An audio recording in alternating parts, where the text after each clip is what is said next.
Okay. Hello. Good afternoon to each one of you, and good night, or good evening, or good morning for anyone who see this very time, or if people who are watching the record. Please feel very welcome.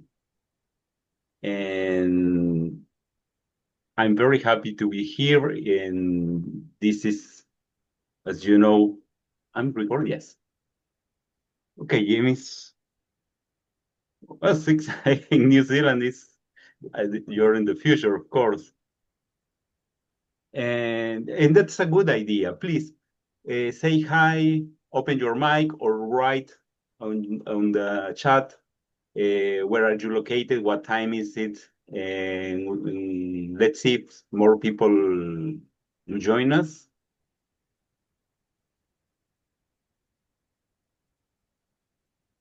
Budapest. Yeah.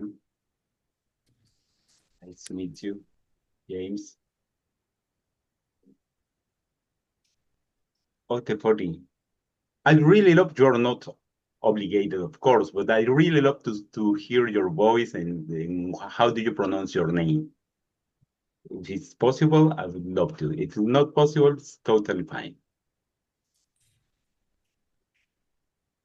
My name is Jeff. Yeah. Yeah. Well, thank you. Thank you. And my name is Julio, but you can pronounce it Julio or the way it's better for you. But my name is Julio Principe. I'm from Peru, and I will be the host from this for this session. And what time is it in Peru? It's 5 p.m., 17 hours. Yes.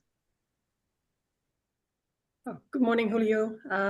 My name is Andrea. I'm originally from Germany, but I'm based in Dunedin, New Zealand.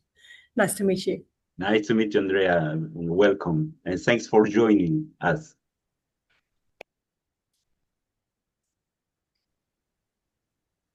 Two p.m. in Eugene, Oregon. Raj. Thank you, Raj. Okay. So we have just a little time. Oh, maybe you can imagine or guess. English is not my native tongue. I speak in Spanish. I speak Portuguese too. In English, I speak, but I know that sometimes when I get excited, my words try to follow my train of thoughts, and not always goes at the same time. So if you watch me doing something like that, it's maybe that I'm looking for a precise or good word or better word in Saint Dipple, my good friend Dipple. Okay, being said that, welcome to each one of you, and of course for the people who is watching the record, to this session that it's called From Police Officer to Treasure Hunter. And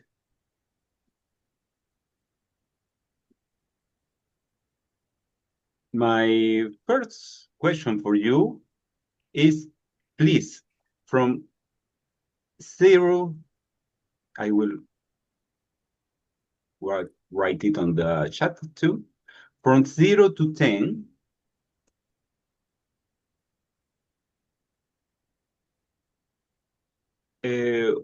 share your experience working with organization.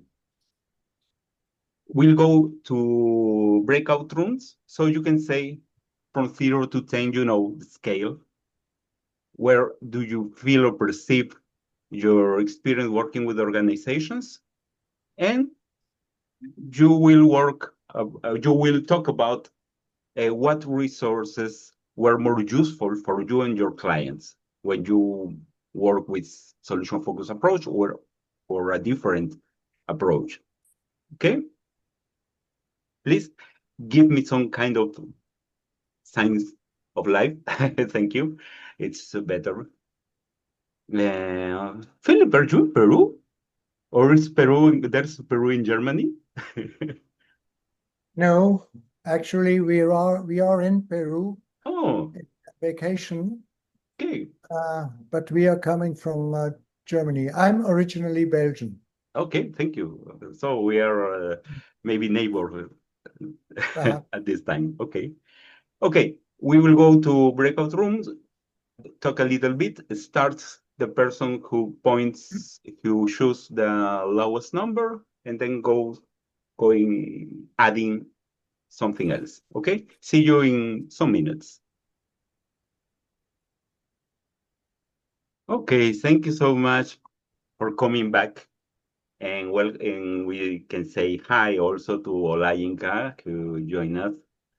And I hope your conversation was happy and fruitful. So I like to open the space for some ideas you want to share. You can say hi, or you can say hi and what is present for you now? What are you perceiving now? Yes? Or maybe you want to share a little bit about your conversation with your colleagues, or a combination. Just a few minutes.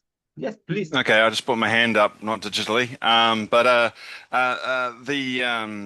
I guess what I spoke mostly, well, that really made sense to me in the sense of what's coming up for me at the moment is, I watched a video of Elliot Connie yesterday on YouTube. I think it was on the 24 YouTube channel, and he was talking about connecting. I think that was a workshop that was back in 2021. And anyway, he talked about connecting, and he said if we can just connect, it's important that we connect. And I guess it's that therapeutic relationship is really important. And then through connecting, we can have understanding and listening and so forth. That all comes. So if we're able to connect, that's the main thing around that. And also the title of the workshop that reminds me of Tomb Raider just came to mind. So not in the sense of I guess in the sense of looking for treasure, but it's more of out of cultivating curiosity. So Right. yeah, I'm looking forward to this workshop. Yeah, thank you. Thank you, James. Yeah. Who else wants to share what's present or what you're perceiving or whatever? For me, what is present is heightened curiosity. So when I enter the breakout room, my curiosity heightened through the conversation about what different skills you should have when you work in that type of. So I guess you're working with police officers, and yes. No, Oshi, hola. I'm so Hola. sorry. I didn't mean to make a clickbait. I am not a police officer. I do not work with police officer. I'm so sorry for the people who joined thinking something similar. But you will tell us. Yes. Where do you work and what? It was never my intention to make a kind of clickbait. It brought us here, so it's good. Thank you, Olayinka.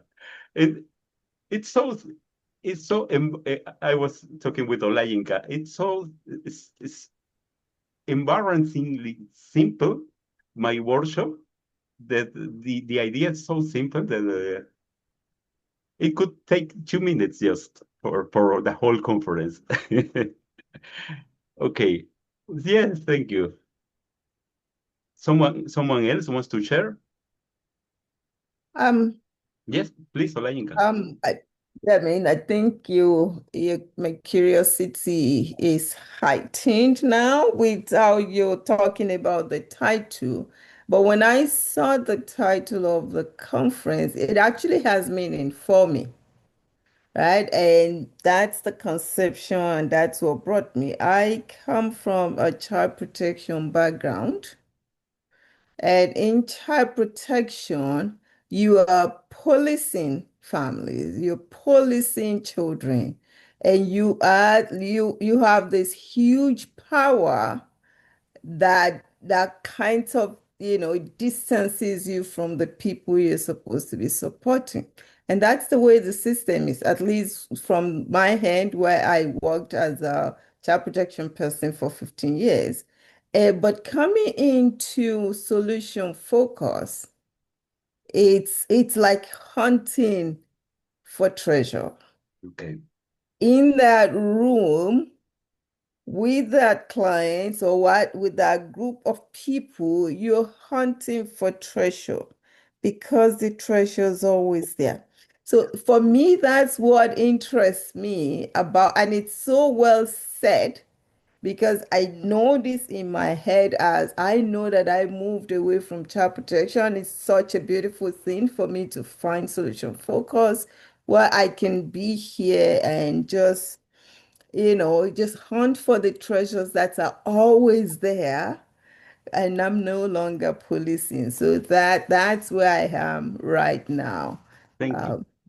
Okay. Thank you so much, Olenika. Okay. We need to go to move forward our session. And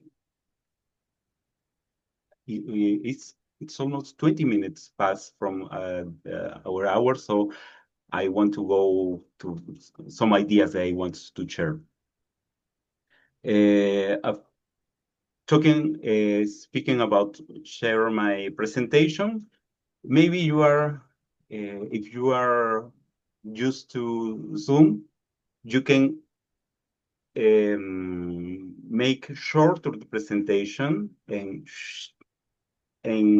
have more presence of the speaker.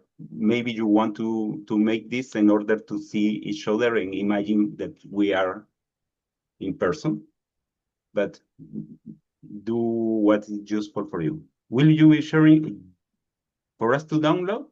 Yes, and I will send it to the organizers and they'll put it available, of course. Okay. Share.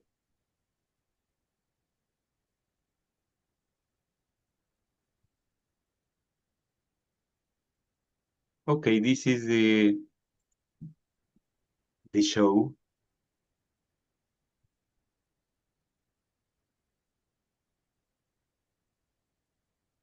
I want to offer you some context. I always say that we have two metaphors in the organizational world, and I can say in the world. These two metaphors I call the machine and the living systems. So my conference today is about organizations. So organizations from a long tradition are imagined like machines because people think organizations, companies have stability, are predictable. You can make decisions cost-effect, linear way, and of course you have experts. That's why people in organizations used to make strategic planning, used to have concrete budgets and KPIs in order to tracking the advance or Gantt chronograms. So this is the idea. If the organization is like a machine, you can command the machine.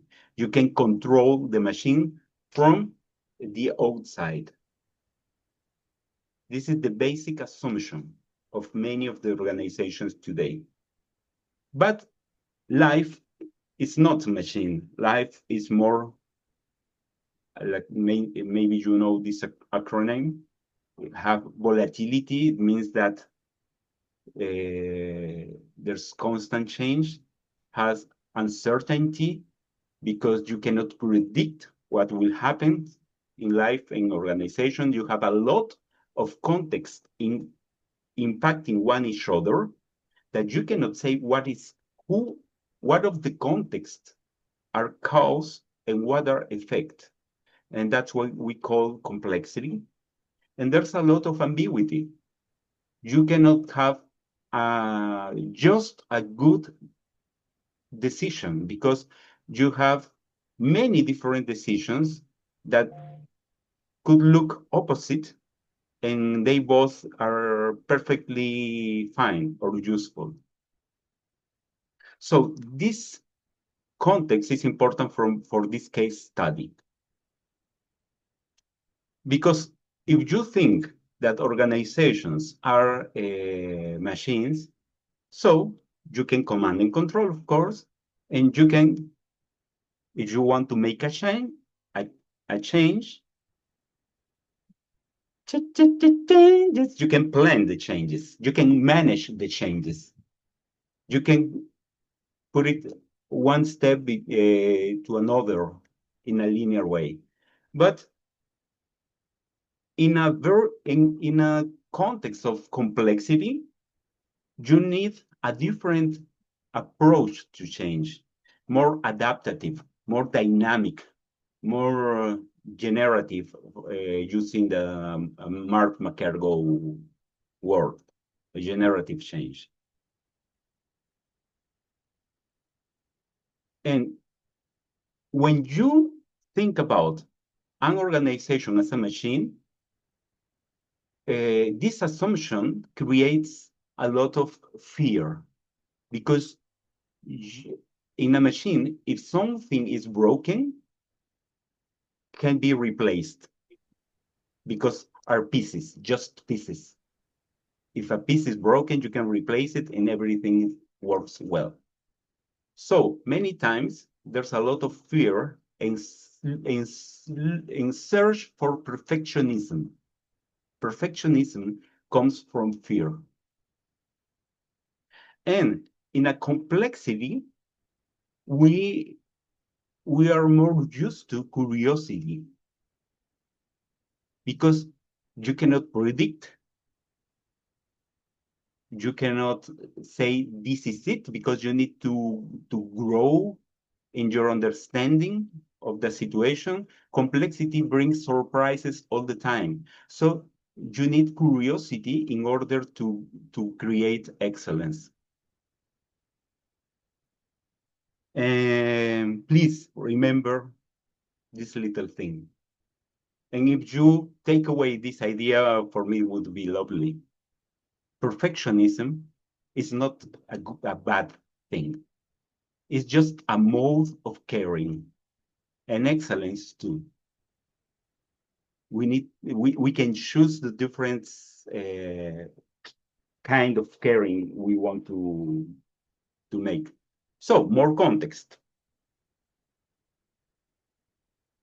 More context, my friends.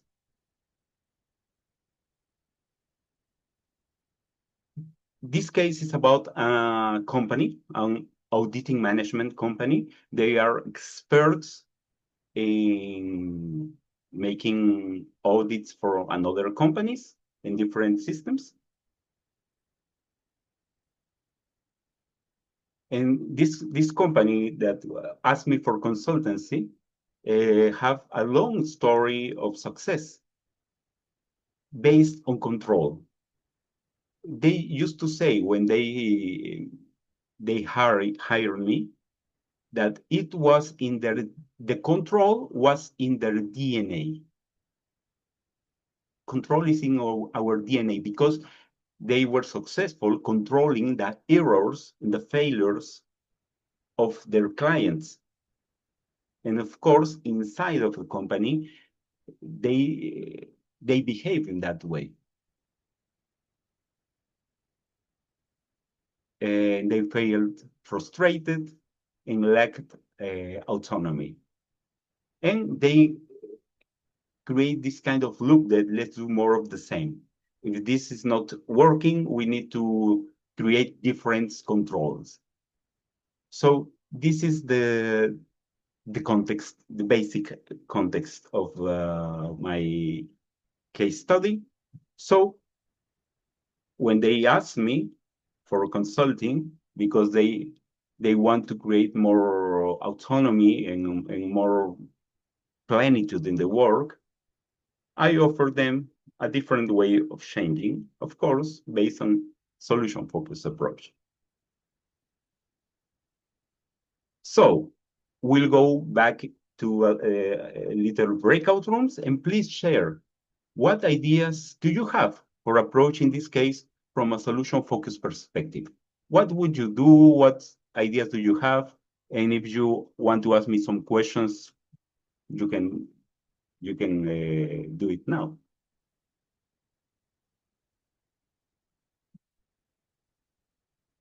Questions? Everything is clear enough?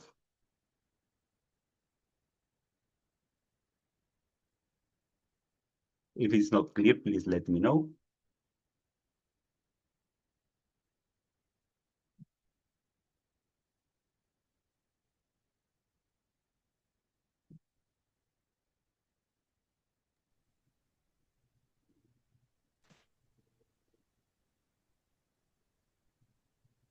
Okay. I don't know how to take your silence as a sign of what.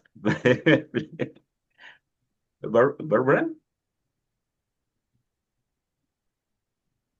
Okay. Okay. Let's go to breakout rooms, and if you all have questions, you can maybe explore it in the groups. I want you to share in the rooms what ideas do you have to work if you work with a company that is very, very, very focused on control.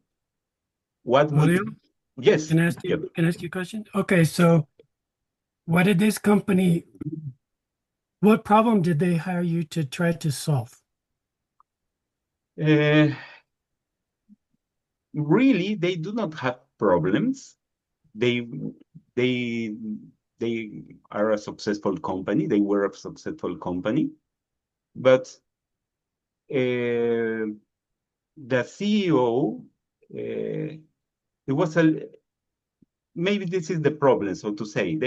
They felt frustrated or tired about conflicts or tensions between departments, because as you can imagine, sales department offers something that operations says, oh, this is not possible to do. What you promised that?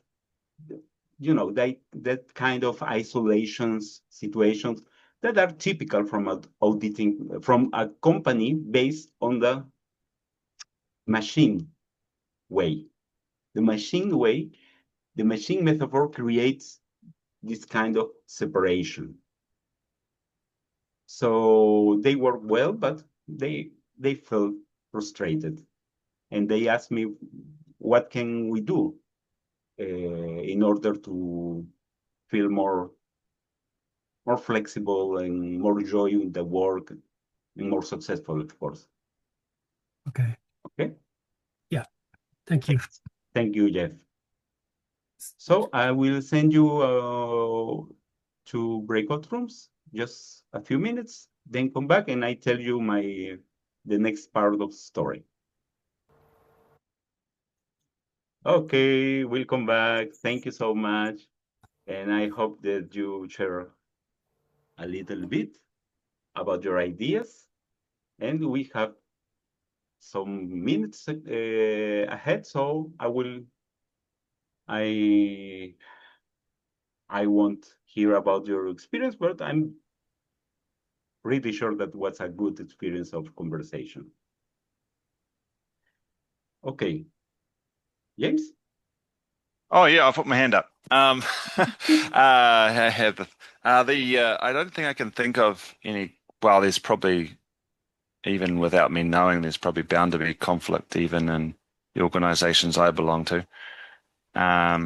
Of course, I know one of the organizations is a community-based organization, and over the last few years, the manager's been open to having a more of a collaborative approach to how can we do things differently 5-10 years down the track. what do we want to have, what do we want to have different. So I guess in our conversation, of course, it's been about, do we do things in big steps or small steps? And I guess with solution-focused therapy, it can be about doing things in small steps. It's those small things that matter, I guess, as opposed to those big things that, I mean, I'm like looking for big things, but yeah, small things matter. Yes, All the difference. and we'll talk a little bit about this experience with this case. Thank you so much, James. So I will share again. If I may add to that, and I don't know why I'm not showing on my screen, I don't know, and the page taking over. But I guess one of the things that just came out, and I was in the same room as James, is when we look for big things, it can sometimes feel overwhelming. Yeah. And daunting, and sometimes it can border on frustrations and impossible sometimes. Whereas the little things that we miss, the small exceptions, the what's already going well, and expanding on that and focusing on that,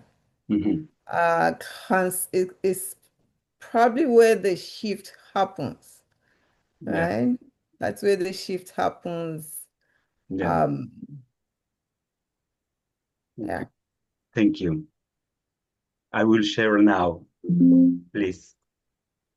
So I will talk to you about what happened in that last year when they asked me for this consulting. A year went by, and we made something that maybe you talk about in the breakout rooms. We defined best hopes, but we defined, we explore about the best hopes, but from an invitation stance. It was no the classic change management with C-suite meetings, then they go in waterfall. No, we create this space for volunteers, so people who wants to joins. And with these people, we talk about the best hope. We talk about we create cross-functional teams. Of course, we make the follow-up to these cross-functional teams with a SF consulting approach. In this meeting, this first meeting, they think about what were the main aspects of the company they want to explore more in order to create this joy and this plenitude and this success. This cross-functional work about these topics. Those teams create these initiatives or seeds of change. And some of them flourished, some of them didn't. And at the December of last year, we made a review of the process. Another conference, workshop, learning about the success. What works well in this year, in this different change. So we made the learning workshop. And I asked them, my first question for them was, what are you proud of?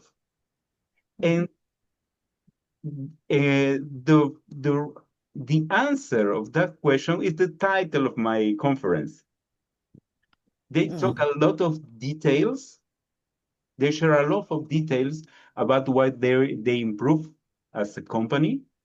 And they said, yes, some of them say, yes, we were more like police officers and we are more treasure hunters. I love that idea. So I picked this idea for the title of this conference because they say we didn't lose our ability to seek from details, but we used to seek from details of the bad things. Now we're looking for the details of the good things. So my next question or task for this learning workshop was using figures, little figures, create a 3D model like a map in groups. So they place the same in different ways, but the same structure.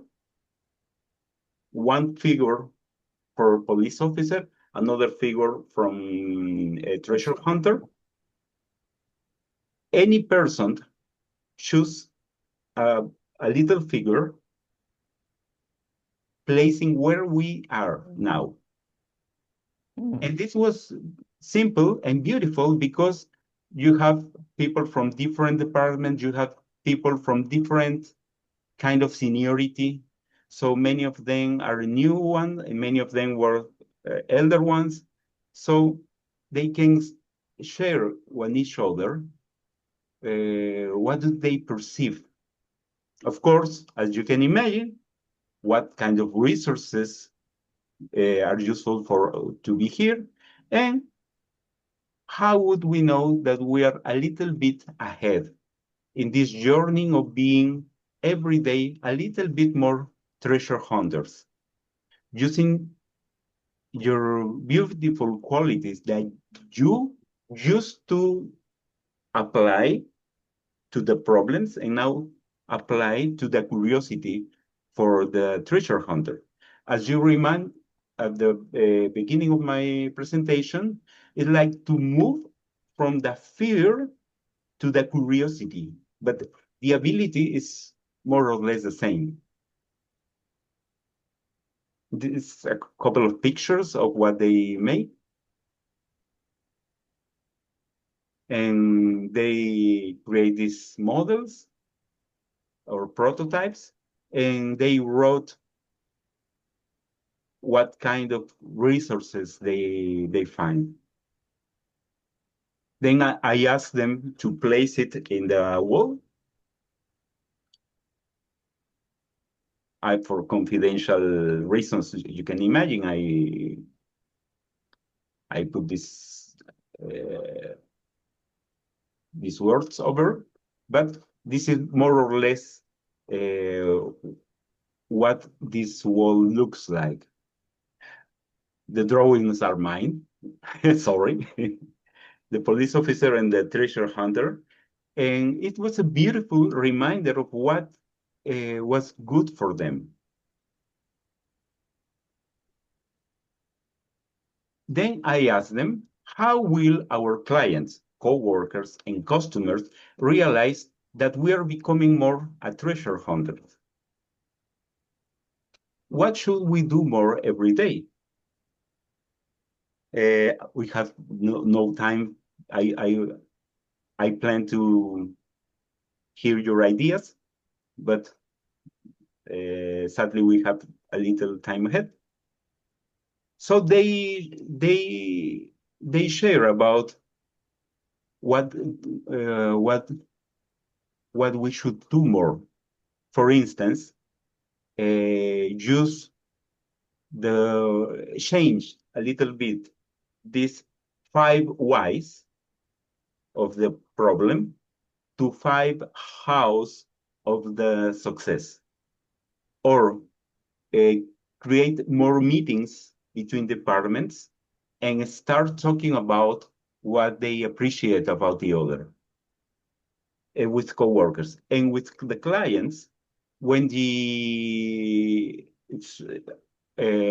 auditors, these consultants, goes to the clients, they are asking now, they are starting the meeting talking about what works well. And they are asking to the client to talk about how they achieve this, so to say, 80%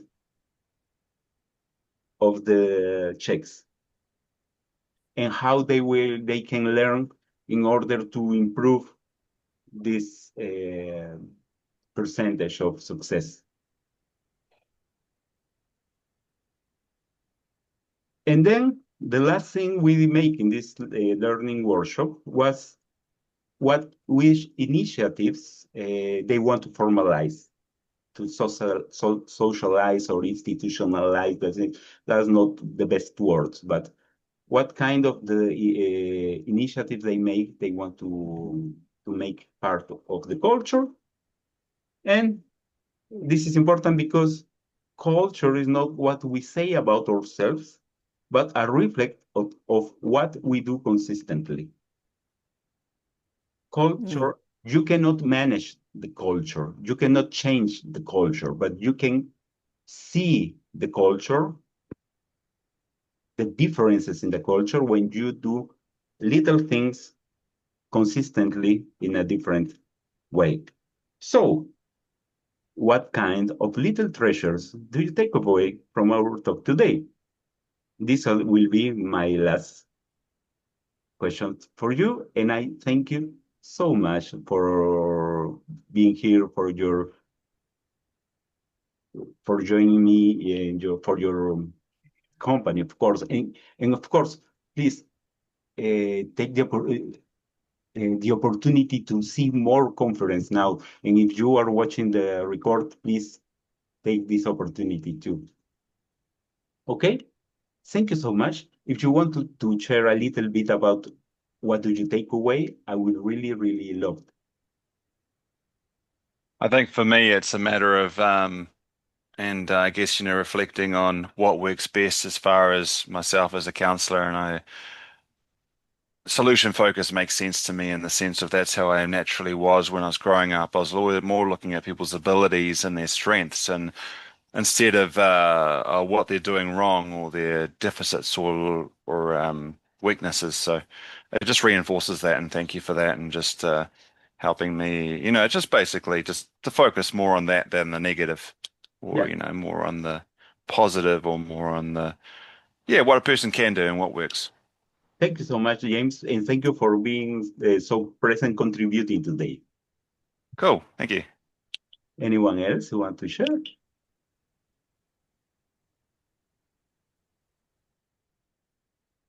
Okay. Yes, Anne?